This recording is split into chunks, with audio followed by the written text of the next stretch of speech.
आइए भक्तजनों, आपका स्वागत है। आज हम बृहस्पतिवार व्रत की विधि और कथा के बारे में जानेंगे। गुरुवार यानी बृहस्पतिवार का दिन भगवान विष्णु की पूजा के लिए समर्पित है। बृहस्पतिवार का व्रत रखने से भक्तों को विशेष फल की प्राप्ति होती है। बृहस्पतिवार का व्रत लगातार 16 बृहस्पतिवार तक रखा जाता है। बृहस्पतिवार के दिन भगवान विष्णु की पूजा की जाती है। भगवान विष्णु को प्रसन्न करने के लिए दिन उत्तम माना गया है। इस दिन भगवान विष्णु की बृहस्पति देव के रूप में पूजा की जाती है। मान्यताओं के अनुसार जो व्यक्ति बृहस्पतिवार के दिन भगवान विष्णु की सच्चे मन से पूजा करता है, उसकी हर एक मनोकामना पूरी होती है। बृहस्पतिवार का व्रत लगातार 16 बृहस्पतिवार तक रखा जाता है और 7वें बृहस्पतिवार के दिन उसका विधिवत रूप से उद्यापन होता है। अगर आप बृहस्पतिवार का व्रत रख रहे हैं तो बृहस्पतिवार के कुछ नियमों का पालन अवश्य करें। गुरुवार के दिन स्नान आदि करके भगवान विष्णु की प्रतिमा या चित्र स्थापित करें। अब भगवान विष्णु को पीले वस्त्र, पीले फूल और हल्दी अर्पित करें। इसके साथ भगवान विष्णु को गुड़ और चना का भोग लगाएं। हल्दी में जल मिलाकर भगवान का अभिषेक करें और हाथ में गुड़ और चना लेकर गुरुवार व्रत कथा का पाठ करें। अंत में आरती करने के बाद आप फल का सेवन कर सकते हैं। वेदों और पुराणों के अनुसार गुरुवार का व्रत रखना अत्यंत फलदायी है। उपवास करने के बाद गुरुवार व्रत कथा का पाठ करना लाभदायक माना गया है। गुरुवार का व्रत रखने से भक्तों को हर पीड़ा से मुक्ति मिलती है तथा उनकी कुंडली में गुरु ग्रह दोष दूर होता है। भगवान विष्णु की कृपा से भक्तों को सर्व सुखों की प्राप्ति होती है। तो आइए भक्तजनों, हम सुनते हैं गुरुवार व्रत कथा। भारतवर्ष में एक प्रतापी और दानी राजा राज्य करता था। वो नित्य गरीबों और ब्राह्मणों की सहायता करता था। ये बात उसकी रानी को अच्छी नहीं लगती थी। वो ना ही गरीबों को दान देती और ना ही भगवान का पूजन करती थी और राजा को भी दान देने से मना किया करती थी।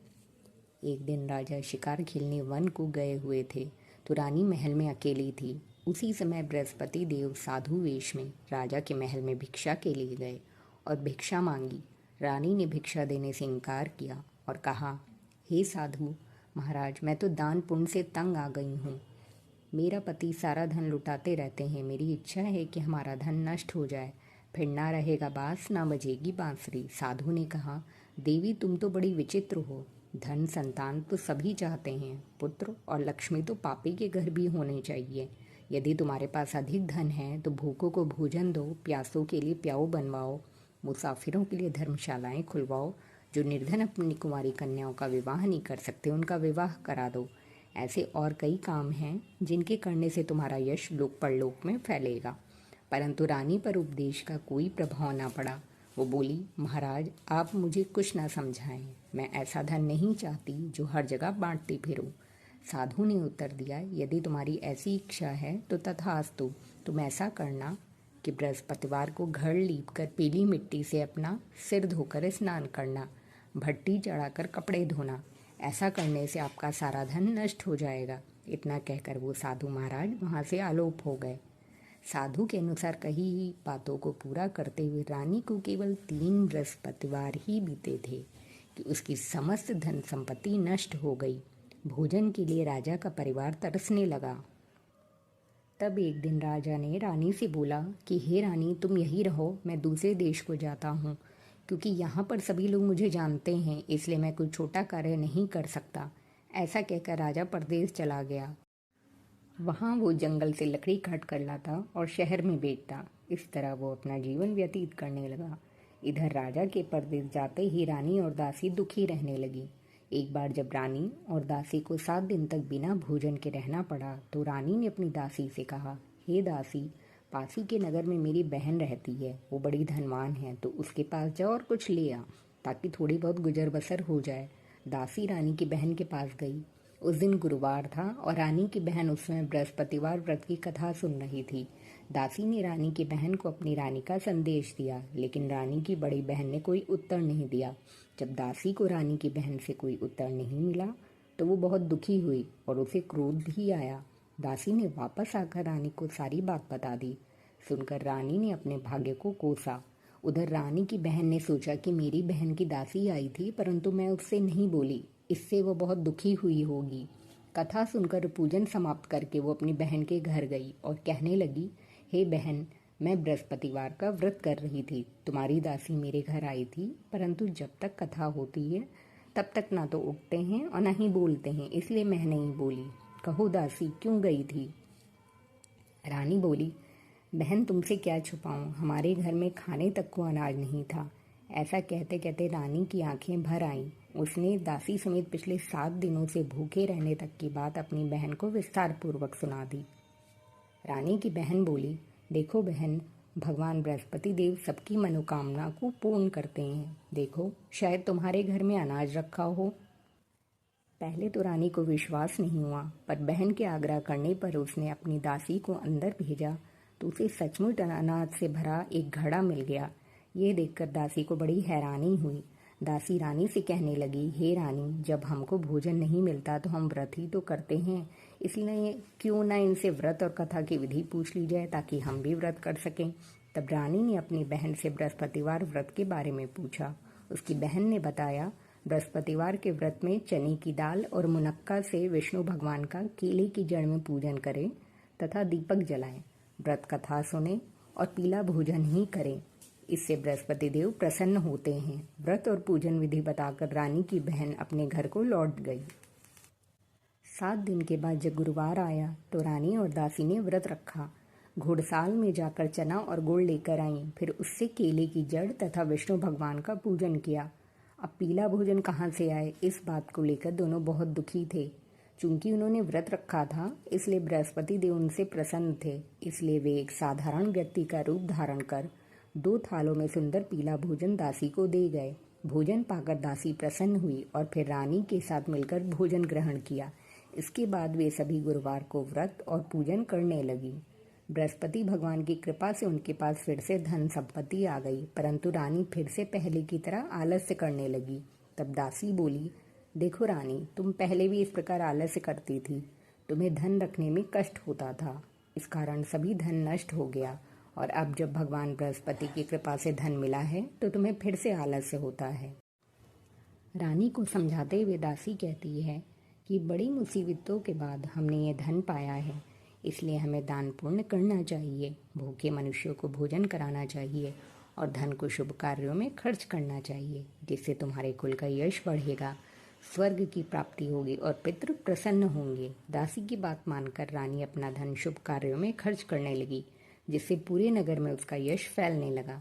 बृहस्पतिवार व्रत कथा के बाद श्रद्धा के साथ आरती की जानी चाहिए। इसके बाद प्रसाद बांटकर उसे ग्रहण करना चाहिए। एक दिन राजा दुखी होकर जंगल में एक पेड़ के नीचे आसन जमाकर बैठ गया। वो अपनी दशा को याद करके व्याकुल होने लगा। बृहस्पतिवार का दिन था। एकाएक उसने देखा कि निर्जन वन में एक साधु प्रकट हुए। वो साधु वेश में स्वयं बृहस्पति देवता थे। लकड़हारे के सामने आकर बोले, हे लकड़हारे, इस सुनसान जंगल में तू चिंतामग्न क्यों बैठा है? लकड़हारे ने दोनों हाथ जोड़कर प्रणाम किया और उत्तर दिया, महात्मा जी, आप सब कुछ जानते हैं, मैं क्या कहूँ? ये कहकर रोने लगा और साधु को अपनी आत्मकथा सुनाई।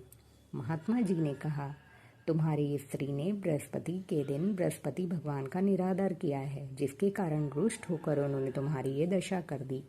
अब तुम चिंता को दूर करके मेरे कहने पर चलो तो तुम्हारे सब कष्ट दूर हो जाएंगे और भगवान पहले से भी अधिक संपत्ति देंगे। तुम बृहस्पति के दिन कथा किया करो। 2 पैसे के चने मुनक्का लाकर उसका प्रसाद बनाओ और शुद्ध जल से लोटे में शक्कर मिलाकर अमृत तैयार करो। कथा के पश्चात अपने सारे परिवार और सुनने वाले प्रेमियों में अमृत व प्रसाद बांटकर आप भी ग्रहण करो। ऐसा करने से भगवान तुम्हारी सब मनोकामनाएं पूरी करेंगे। साधु के ऐसे वचन सुनकर लकड़हारा बोला, हे प्रभु, मुझे लकड़ी बेचकर इतना पैसा नहीं मिलता जिससे भोजन के उपरांत कुछ बचा सकूं। मैंने रात्रि में अपनी स्त्री को व्याकुल देखा है। मेरे पास कुछ भी नहीं जिससे मैं उसकी खबर मंगा सकूं। साधु ने कहा, हे लकड़हारे, तुम किसी बात की चिंता मत करो।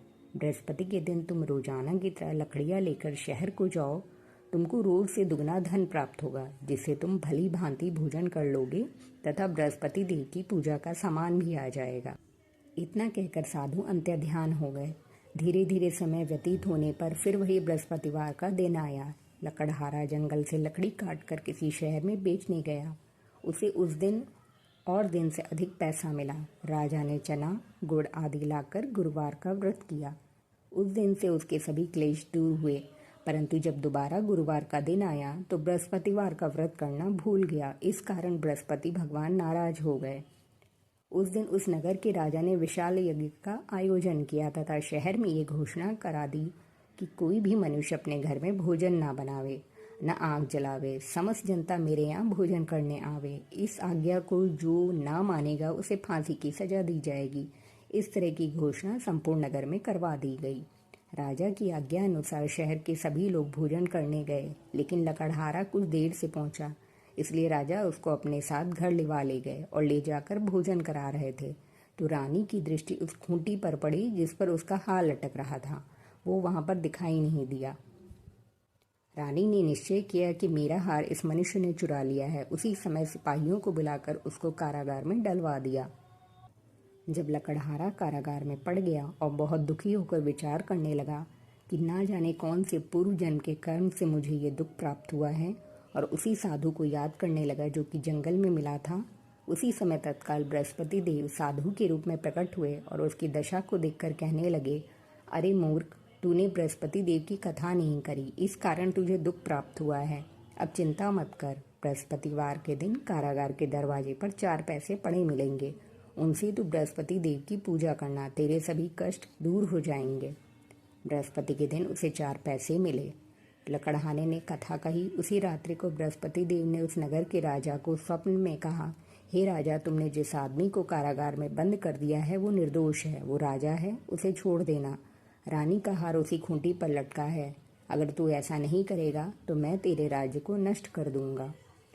इस तरह रात्रि के स्वप्न को देखकर राजा प्रातःकाल उठा और खूंटी पर हार देखकर लकड़हारे को बुलाकर क्षमा मांगी तथा लकड़हारे को योग्य सुंदर वस्त्र आभूषण देकर विदा कर दिया। बृहस्पति देव की आज्ञा अनुसार लकड़हारा अपने नगर को चल दिया। राजा जब अपने नगर के निकट पहुंचा तो उसे बड़ा आश्चर्य हुआ। नगर में पहले से अधिक बाग, तालाब, कुएं तथा बहुत सी धर्मशाला, मंदिर आदि बन गई हैं। राजा ने पूछा, ये किसका बाग और धर्मशाला है? तब नगर के सब लोग कहने लगे, ये सब रानी और बांदी के हैं। तो राजा को आश्चर्य हुआ और गुस्सा भी आया। जब रानी ने ये खबर सुनी कि राजा आ रहे हैं तो उन्होंने बांदी से कहा कि हे दासी, देख राजा हमको कितनी बुरी हालत में छोड़ गए थे। हमारी ऐसी हालत देखकर वो लौट ना जाएं, इसलिए तू दरवाजे पर खड़ी हो जा। आज्ञा अनुसार दासी दरवाजे पर खड़ी हो गई। राजा आए तो उन्होंने अपने साथ लिवा लाई। तब राजा ने क्रोध करके अपनी रानी से पूछा कि ये धन तुम्हें कैसे प्राप्त हुआ है? तब उन्होंने कहा, हमें ये सब धन बृहस्पति देव के इस व्रत के प्रभाव से प्राप्त हुआ है। राजा ने निश्चय किया कि 7 रोज बाद तो सभी बृहस्पति देव का पूजन करते हैं, परंतु मैं प्रतिदिन दिन में 3 बार कहानी तथा रोज व्रत किया करूँगा। अब हर समय राजा के दुपट्टे में चने की दाल बंधी रहती तथा दिन में 3 बार कहानी कहता। एक रोज राजा ने विचार किया कि चलो अपनी बहन के यहाँ हो आए। इस तरह निश्चय कर राजा घोड़े पर सवार हो अपनी बहन के यहाँ चल दिया। मार्ग में उसने देखा कि कुछ आदमी मुर्दे को लिए हुए जा रहे हैं। उन्हें रोककर राजा कहने लगा, अरे भाइयों, मेरे बृहस्पति देव की कथा सुन लो।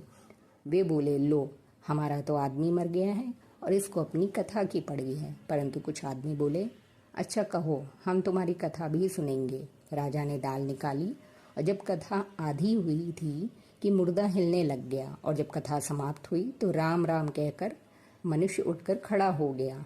आगे मार्ग में उसे किसान खेत में हल चलाता। राजा ने उसे देख और उससे बोला, अरे भैया, तुम मेरी बृहस्पतिवार की कथा सुन लो। किसान बोला, जब तक मैं तेरी कथा सुनूंगा तब तक 4 हरैया जोत लूंगा। जा अपनी कथा किसी और को सुनाना।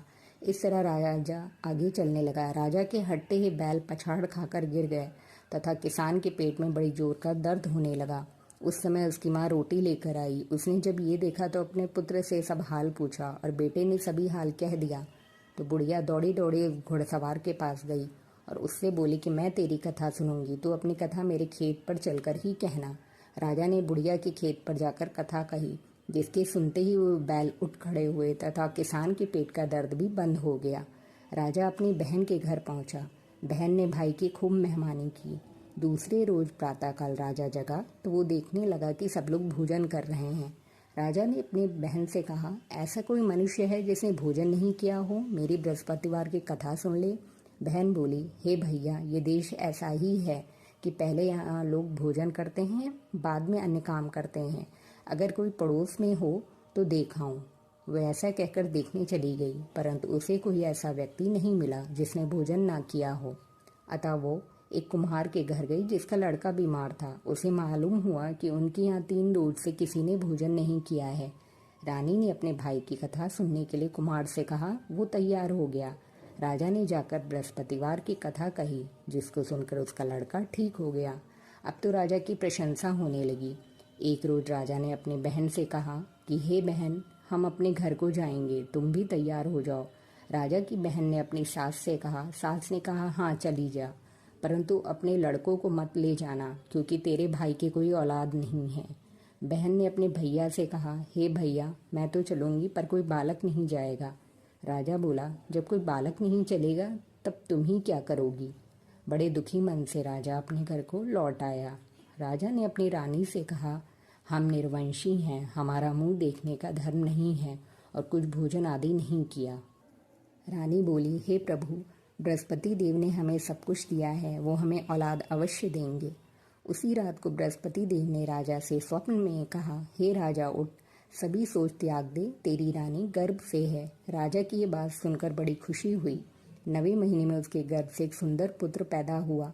तब राजा बोला, हे रानी, स्त्री बिना भोजन के रह सकती है, पर बिना कहीं नहीं रह सकती। जब मेरी बहन आए तो तुम उससे कुछ मत कहना। रानी ने सुनकर हाँ कर दिया। जब राजा की बहन ने ये शुभ समाचार सुना तो वो बहुत खुश हुई तथा बधाई लेकर अपने भाई के यहाँ आई। राजा की बहन बोली, भाभी, मैं इस प्रकार ना कहती तो तुम्हें औलाद कैसे मिलती। बृहस्पति देव ऐसे ही हैं, जैसी जिसके मन में कामनाएं हैं सभी को पूर्ण करते हैं। जो सद्भावना पूर्वक बृहस्पतिवार का व्रत करता है एवं कथा पढ़ता है अथवा सुनता है और दूसरों को सुनाता है, बृहस्पति देव उसकी सभी मनोकामना पूर्ण करते हैं।